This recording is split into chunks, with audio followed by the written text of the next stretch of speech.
Hello everybody, welcome back to another video.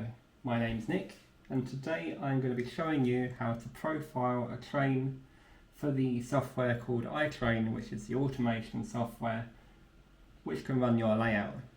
Now, I have picked the class 60 by Accurascale, it's not mine, but I'm just going to show you this as a demo of how you would do it if you were setting it up for your layout. The very first thing you're going to do is on ITrain. So I'm going to show you now on the screen what ITrain does.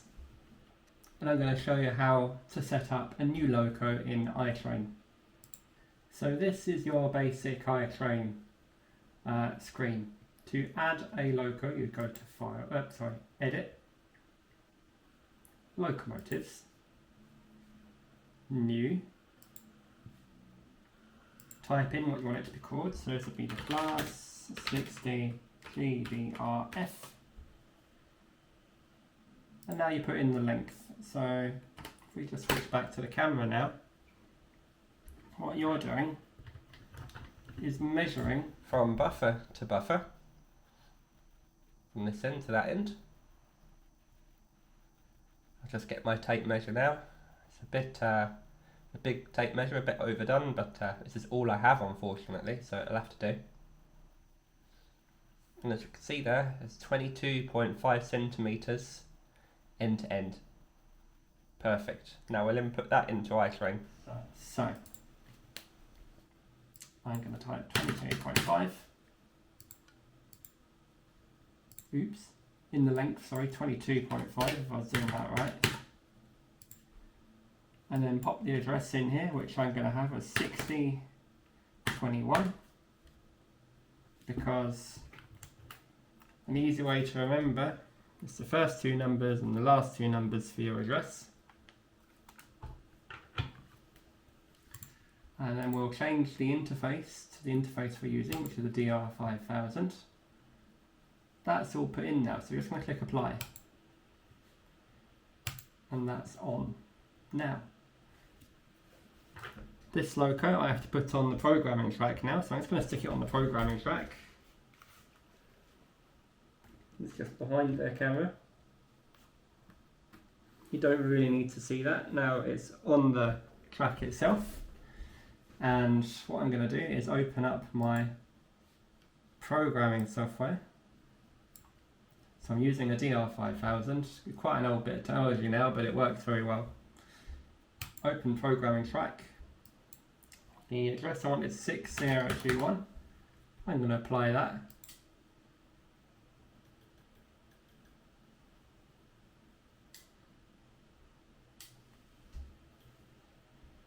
That's now applied.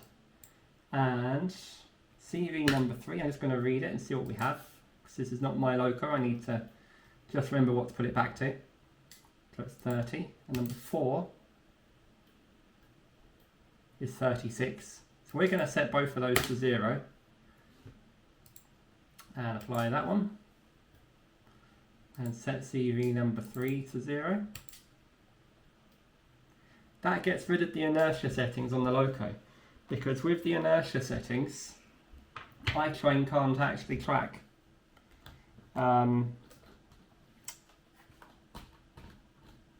where the loco is. It can't calculate the speed of it. It needs to have full control. ITrain controls the inertia, not the DCC decoder, just so that it's reliable and the computer knows exactly what it's doing. So now as soon as I put this on the track, on my programming section, it should read because it has Railcom. We'll do that just now.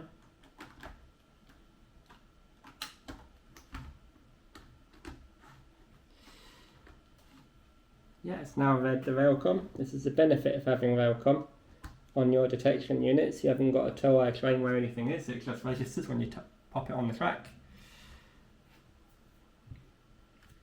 Now my detection area is from here around to here,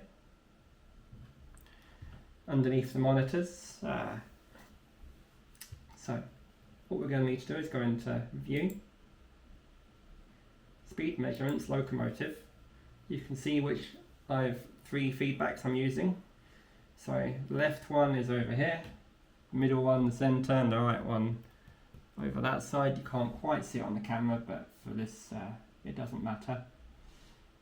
Now what you can do, if you want to do all the speed steps you want to pick, you can. You can do Control A, pick them all, or you can right click and do select with step 4, which is what I do. And what that does, it will calculate each speed step every 4 apart, and then once they're all done, it will fill in the blanks between with an estimate. It's not the most accurate, but for what I need, it's perfect. Now my train is going that way, so I'm going to pull it off of the detection zone here and click start, and it should start profiling the locomotive, starting with the fastest first. The reason it will do the fastest first is because you won't really use them, and it will warm up the loco. So here we go. Oh, change the direction to the correct one, so I actually had it wrong. Here we go.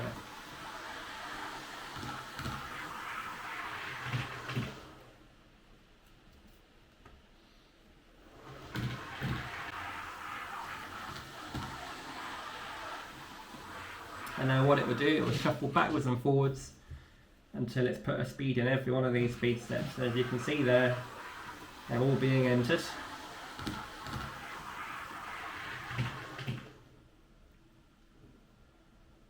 And it should, once this is done, give us a nice smooth speed curve.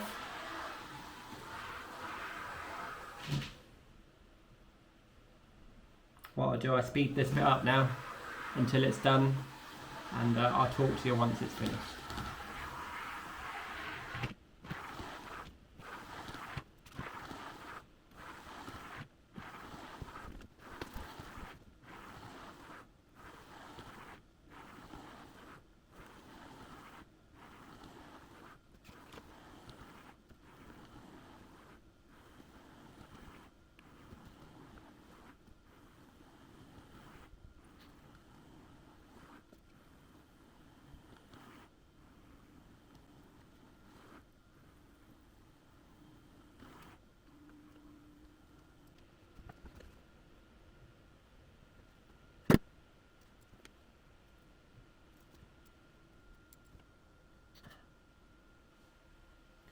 As you can tell, the speed steps are now just completing.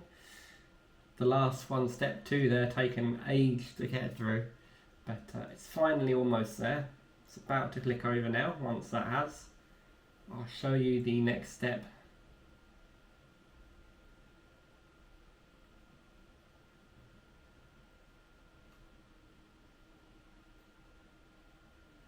And there you go, that's it, it's done. Train has taken itself away, and we are going to click apply. So once I click apply, this line should smooth itself out and it'll add all the different speeds in between. There we are, it's smoothed out a little bit, and now we have all of the speed steps in between, and that is all now done. All that's left to do is to come out of that and save. So click save. That is now all completed. Now, this is where your loco is here. Right click properties. What you're going to need to do is add all of the functions that come off of the slip, you can see there, to the loco. See there, front and rear light. Number 1 is engine on off. I'm going to do those two for now and worry about the rest later. There's engine sound. We have both of those. I can turn the lights on and the engine sound now. What I could do, I will route that to here, and we should see the loco move off in the wrong direction. Let's bring that back. I need to change the direction on that. There we are. We'll try that again. We'll route that there. Here it comes.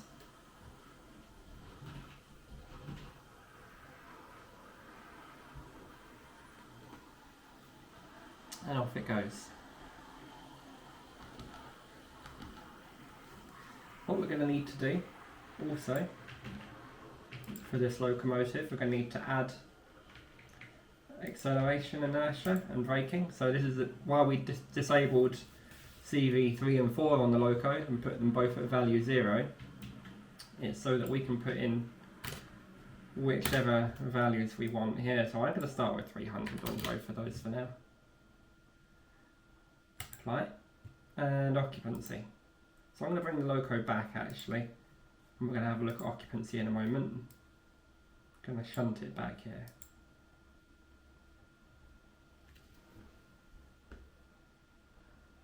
So it's just on its way back now. We'll have some sound on it, why don't we?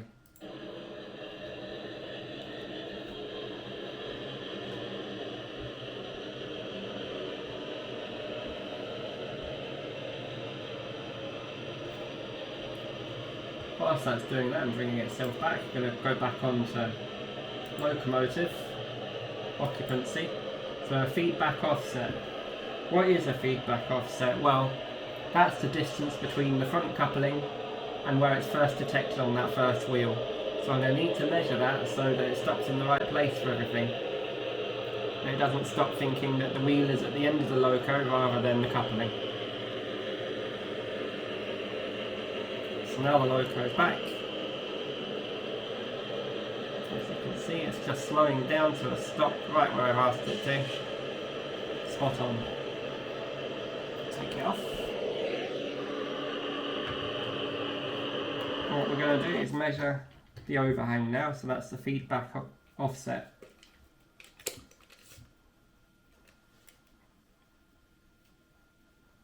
So what I'm seeing is 3.5 centimetres, so I'm going to put in 3.5, and this loco is identical on both ends, so I'm going to do it on both ends, just like so.